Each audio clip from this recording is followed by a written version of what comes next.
வணக்கம் சகோஸ், எல்லாரும் எப்படி இருக்கீங்க? எல்லாரும் நல்லா இருப்பீங்கன்னு நம்புகிறேன். இப்போ ஏதாவது நீங்கள் ஒரு வேலை செஞ்சிட்ருக்கீங்கன்னு வச்சுக்கோங்களேன். எக்ஸாம்பிள், படிக்கிற ஸ்டூடெண்ட்ஸ்க்கே கூட ரொம்ப கஷ்டமாக இருக்குது அப்படின்னு நினைக்காதீங்க. ஏன்னா கஷ்டமான வழிகள் தான் ஒரு நல்ல முடிவுக்கு உங்களை கொண்டு சேர்க்கும். எவரெஸ்ட் பார்த்துருக்கீங்களா? நம்ம நேரில் போனது கிடையாது.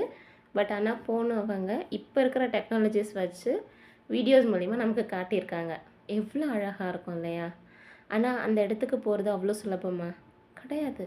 ரொம்ப கஷ்டப்பட்டு தான் போயிருக்காங்க. அதே மாதிரி தான் நம்ம லைஃப்லேயும் ஒவ்வொரு நல்ல பொசிஷனையும் நம்ம அடையணும் அப்படின்னு சொன்னால் அதுக்கான வழிகள் கொஞ்சம் கஷ்டமாக தான் இருக்கும். ஈஸியாக கிடைக்கிற எதுவுமே அவ்வளோ அழகாகவும் இருக்காது, நிரந்தரமாகவும் இருக்காது. So put your hard work and reach your destination. Bye bye.